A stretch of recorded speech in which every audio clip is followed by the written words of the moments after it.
کو پوچھا گیا آپ یہ بتائیں میوزک سن سکتے ہیں؟ کہنا ہاں میوزک سن سکتے ہیں. میں کہا آج مینوں پتہ لگا تو گاؤں والیاں دا منڈا ہے, سانتا آج پتہ لگا ہے. اتنا کمینہ بندہ ہوگا تو تبھی دین کی تشریحات غلط کرے گا نا. بابا جی خادم حسین رضوی صاحب کہا کرتے تھے نچن والیاں دے منڈے کدی دین تے پہرا دے سکدے اے ہونا ماما دے بچے پہرا دیندے نے جنہاں یا رسول اللہ کہہ کے لوڑیاں پوائیاں ہوندیاں نے. تو یہ کہتا ہے میوزک جائز ہے. آپ مجھے یہ بتائیں نبی پاک علیہ السلام نے یہاں تک فرمایا, توجہ میری طرف, میوزک گانا تو بڑی دور دی گل ہے, فرمایا کہ جو گانے کے ساتھ تبلے ٹھول ہوندے نے نا, چمٹے شمٹے, فرمایا مجھے بھیجا گیا میں ان آلات کو بھی توڑ کے رکھ دوں اور میں یہ حدیث نہ دکھا سکوں جو چور کی سزا میری. نبی پاک علیہ السلام نے فرمایا یہ جو گانا ہے نا, گانا میوزک, فرمایا یہ زنا کا منتر ہے. جب یہ گانا گایا جائے تو دل کے اندر بدکاری کے سارے دروازے کھل جاتے ہیں. اور یہ کیا کہہ رہا ہے میوزک جائز ہے؟ کہنا نہیں وہ شعر دیکھنے ہیں. ہاں شعر دیکھنے ہیں, بڑی گل ہے. ایڈا دفاع کرنا مجرے والی باجیاں دا تینوں حیا نہیں آؤں. اگر کوئی اس کا چمچا کڑچھا یہاں بیٹھا ہے تو میں اس کو ویسے گلٹریا کہتا ہوں. گلٹریا سمجھ دیو, میں کتا تے نہیں نہ آکھیا, میں گلٹریا آکھیا. کوئی بولو تے صحیح نا. اگر کوئی گلٹریا بیٹھا ہے ذرا غور کر, ایسا بددینت اور کمینہ شخص جو یہ کہتا ہے کہ میوزک جائز ہے, اس کے منہ سے یہ تو نہیں نکلا کہ میوزک نہیں سن سکتے, قرآن سنو یا نعت سنو. گانے کی تعریف کیا اور گانا کسی کہتے ہیں؟ ابھی بابا کسی میراثی سے پوچھ لو گانا کسے کہتے ہیں اور گانے کی تعریف کیا ہے؟ گانے کی تعریف کرنی بھی نہیں چاہیے, ہے بھی غلط چیز. حدیث میں الغناء ينبت النفاق فی القلب کما ينبت الماء الزر, کہ گانا گانے سے دل میں ایسے نفاق ہوگے گا جیسے پانی دینے سے کھیتی اگتی ہے. ٹھیک ہے, اس لیے میراثیوں والے کام سے بچے. آپ گانا نہ گائیں نہ گانا سنیں. جو قوالی کو میوزک کو حلال سمجھے, جو حلال کا ہے وہ حلال مانے گا, جو حرام وہ جملہ بول کے, تو پھر ہم آپ کو لسٹ بتائیں گے کہ کون کون موسیقی کو حلال سمجھتے ہوئے حرامی ہو گیا ہوا ہے. پھر میں نے بات میری وہی تھی, میں نے یہ آپ کو ایک سمجھ لیں ماسٹر کی دے دی ہے, اصول طے کرنا ہے. سارے چشتیاں فارغ ہو جان گے, جے میرا نمبر بعد ہی چاہے گا. جو میوزک کے اوپر فتویٰ دیتا رہے نا وہ سارے فارغ ہو جائیں گے. یہ تو کہتے ہیں تالی بجانا بھی حرام ہے. ہاں جی, بخاری مسلم میں ہے کہ نبی علیہ السلام نے کہا عورتیں امام کو اس طرح غلطی پر مطلع کریں, اس کو تصویق کہا کر, یہ تالی نہیں ہے. اور مرد کہیں سبحان اللہ. حالانکہ اس سے بہتر ہو سکتا تھا طریقہ موسیقی سے بچنے کا کہ مرد کہیں سبحان اللہ, عورتیں کہیں میوزک بھی نہیں ہوا, یہ تو میوزک ہے. ڈاکٹر ذاکر نائک کے جب جلسوں کے اندر تقریروں میں تالیاں ہوتی تھی تو یہ بریلوی کہتا ہے دیکھو تاڑیاں مار رہے ہیں. اچھا, قوالاں دی تاڑیاں نہیں نظر آندیاں, وہ جڑی خسرے والیاں تاڑیاں نے, اے بیچاریاں معصوم جی تاڑیاں جڑیاں نے اے جڑیاں نے حرام ہو گئیاں, اے علی جڑی حلال ہو گئی. اصول کھڑا کرو, جواب لے لو سرکار. ہاں ٹائم قیامت تک جے اصول کھڑا کرو, جواب لے لو. میوزک کے والے سے ہمارا موقف یہ ہے, نبی علیہ السلام نے دف کو جائز قرار دیا, بخاری مسلم میں.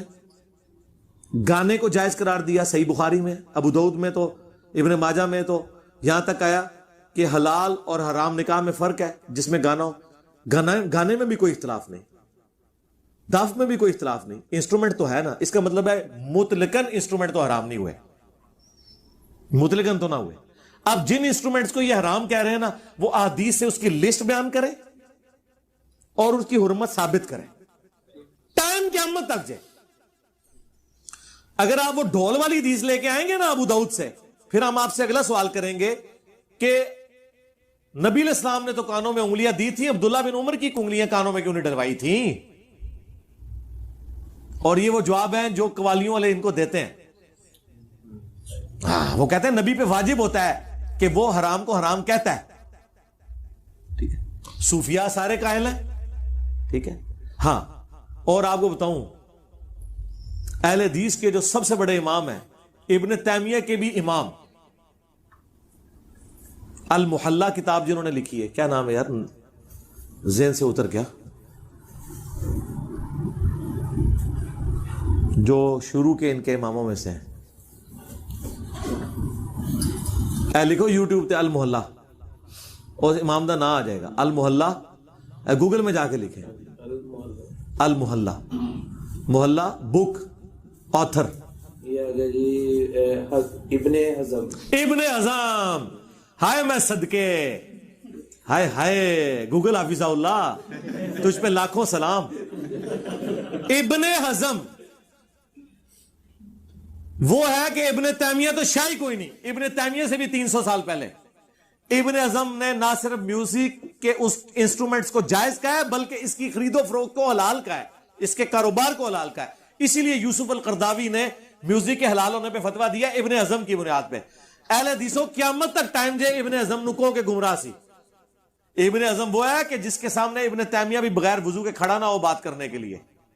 سلفیوں کا بڑا امام ابن حزم مانا جاتا ہے, پہلا غیر مقلد کہا جاتا ہے جی پلانٹ ارتھ پہ. امام وہ داؤد ظاہری اور اس کے بعد ابن حزم. اور یہ وہ ہے جس کو غامدی صاحب بڑا کوٹ کرتے ہیں ابن حزم کو. المحلہ انہوں نے پیچھے کئی بار لگائی ہوتی ہے, آپ دیکھیں بخاری مسلم نہیں نظر آئے گی, المحلہ تو نظر آئے گی. ابن حزم تو میوزک کے انسٹرومنٹس کو جائز سمجھتا ہے, اس کے کاروبار کو جائز سمجھتا ہے. اجتہادی خطا ہے. تو سرکار غامدی بھی اجتہادی خطا مان لو. وہی گل, پہلے اصول طے کرو, اس اصول سے سب کو گزاریں, پھر آگے چلیں. ہمارا درمیان کا موقف ہے کہ ترنم گنگنانا اس کو تو کوئی حرام نہیں سمجھتا. بخاری کی حدیث ہے جو ترنم سے قرآن نہ پڑھے وہ ہم میں سے نہیں ہے. سرکار یہ مشاری جو کچھ کر رہا ہے قرآن کے ساتھ, یہ ترنم نہیں ہے. اور اگر قرآن ایسا نہ ہوتا تو ترنم سے پڑھا بھی نہ جاتا. میں تو چونکہ میں تو ایک فیلڈ ہے نا یہ, میں تو بعض اوقات ترنم میں بھی پوری پوری صورتیں پڑھ لیتا ہوں اس طرز میں جس طرز میں قرآن سنا رہا ہوتا ہوں. تو آپ اس کو میوزک کہہ دیں گے, انسٹرومنٹ کہہ دیں گے. ہمیں گانے اور انسٹرومنٹ سے تب اختلاف ہے جس میں بے حیائی, عورتوں اور مردوں کا اختلاط ہو, کلمات کفریہ ہو اور دھما چوکڑی ہو, کہ اس کے بعد اصلاح کے بجائے جو ہے وہ اٹھ کے بندہ نچنا شروع کر دے. اس طرح میوزک نہ ہو. سافٹ میوزک اچھا, جس سے کوئی کلام ایسا جس کی وجہ سے آپ اللہ کی طرف مائل ہوں. ٹھیک ہے. اب یہ جو میں بندہ آسی ہوں, گناہگار ہوں مولا, اس کے پیچھے بھی تو میوزک ہے. لیکن کیا توحید کا کلام ہے وہ جو خالد حسنین خالد نے پڑھا ہے سرکار, کیا بات ہے. ٹھیک ہے نا جی. اس طریقے سے قوالیاں بھی جو توحید کے اوپر مبنی ہیں, بلکہ کئی کلام میں کہتا ہوں ہے تو وہ عشق مجازی والے ہیں, بس آپ وہ تصور نہ لائیں. تو جناب ناصر حسین کاظمی کی جو یہ غزل ہے, میری زندگی ہے تو, اس میں کبھی خدا کو فٹ کر کے کبھی آپ سنیں تو پھر میں آپ سے پوچھوں گا کہ حسان ابن ثابت کی نعتیہ اشعار کے اندر اتنی جان کیوں تھی. اور آپ کی نیت کا ہے نا. اور بیوی خامن کو سنا سکتی, خامن بیوی کو سنائے. ٹھیک ہے. ڈاکٹر ذاکر نائک نے تو اپنے پلیٹ فارم سے گانے, وہ زوجتی انت حبیبتی انتی, وہ کڈی ترسی چونے پڑھی ہے, اور عرب دا ایک نشید پڑھنے والا ہے, اور کتنے نشید پڑھنے. یہ ٹلے مسئلے نے, انہوں چھوڑ دو. سرکار عمر سیریز میں سے اگر آپ وہ میوزک نکال دیں اس کی روحانیت ہی ختم ہو جائے گی. سر وہ جو میوزک چلتے ہیں اس کے, وہ اس زمانے میں لے جاتے ہیں آپ کو.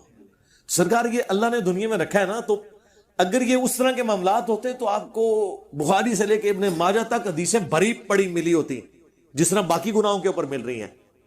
ایتھے نہیں مل رہی ہے ایک کھینچتان کے کبھی لاول حدیث کہہ دیں گے. سرکار لاول حدیث تے فضائل اعمال بھی ہے.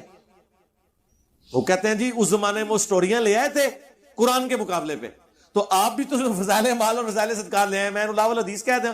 وہ کہتے ہیں اس سے ثابت ہوا کہ میوزک چونکہ اللہ سے دور کرتا ہے, تو سر جو میوزک اللہ کے قریب لے آئے پھر کیا بات کریں گے آپ. ہاں, اس لیے یہ میں اس معاملے میں اس لیے ڈھیلا رہتا ہوں کہ میں اس کے اوپر کوئی فتویٰ نہیں لگاتا. عمر سیریز کا صرف میوزک چل جائے نا سرکار, تو آپ اس زمانے میں پہنچ جاتے ہیں. ٹھیک ہے نا. کوئی نیگیٹو آپ کے اندر انٹینشن پیدا نہیں ہوتی, کوئی شہوت نہیں آپ کی بھڑکتی, کوئی نیگیٹو خیال نہیں آتا, تو اب آپ اس کے اوپر کیا فتویٰ لگائیں گے. اور پھر وہ مجھے ایک موسیقار نے ٹیلی فون پہ جب پوچھا نا, تو مجھے کہنے لگا اچھا مجھے بتائیں انجینئر صاحب میوزک اگر حرام ہے, وہ سمجھتا تھا کہ میں یہ کہوں گا, خود ہی فتویٰ لاتا ہوں نے.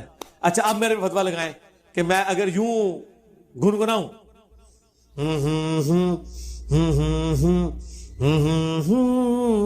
تو کیا فتویٰ لگائیں گے آپ.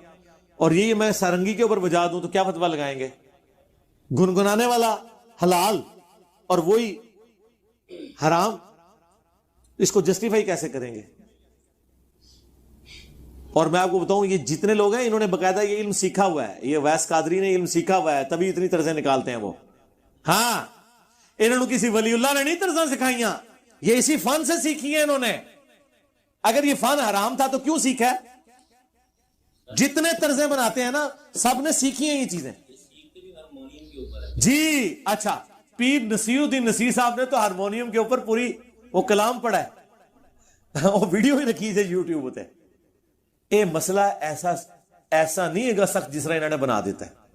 اس سے یہ نہ سمجھیے گا کہ ہم یہ جو انڈیا کے بیہودہ گانے یا مائیکل جیکسن کے یہ فضول قسم کے گانے میں ان کے اوپر بات کر رہا ہوں، یہ تو آپ کو سننے کا دل بھی نہیں کرے گا. جو بندہ دیندار ہو کہ یار کوئی فضول شاید کوئی لاؤ کوئی سمجھ آوے کوئی گل ہو رہی ہوئے تو چلو میں سن لاں گا، ٹھیک ہے، وہ خود بخود آپ اس سے دور ہونا شروع ہو جائیں گے. تو ان ساری چیزوں کو دیکھیں. اگر آپ نے فتویٰ لگانا ہے ابن حزم سے لے کے ابھی تک جتنے لوگ ہیں وہ سارے کے سارے اسلام کے دشمن، شیطان کے ایجنٹ، وہ جو جملے انہوں نے رکھے ہیں وہ ڈکلیئر کریں. آمدی صاحب کو تو نمبر بعد میں آئے گا. وہی میں نے کہا تھا اگر اصول آپ طے کریں گے. یہی وجہ ہے کہ میں آپ کو اکثر جگہ فتووں میں ڈھیلا نظر آتا ہوں. میں کہتا ہوں نماز ان کے پیچھے پڑھوں گا، کیوں؟ مجھے پتا ہے کہ میں پھنس جاؤں گا اللہ کے حضور. اگر میں یہ اصول کھڑا کروں گا کہ نماز نہیں ہوتی تو کہیں میرے ماننے والے جو اسٹوڈنٹ ہیں ان کے پیچھے بھی نمازیں نہیں ہو رہی ہوں گے. میں ایک اصول بناتا ہوں کہ نہیں یار یہ اصول ہے نا، بینیفٹ آف ڈاؤٹ دیں گے، سب کو دیں گے. اس کی وجہ سے ہم فتوے لگانے سے بچ جاتے ہیں. واللہ یہ لوگ اگر یہ حرکت کرتے نا، اصول طے کرتے تو یہ فتوے لگانے سے بچ جاتے، تکفیر کرتے ہی نا. اصول طے کرتے تو یہ فتوے لگانے سے بچ جاتے، تکفیر کرتے ہی نا.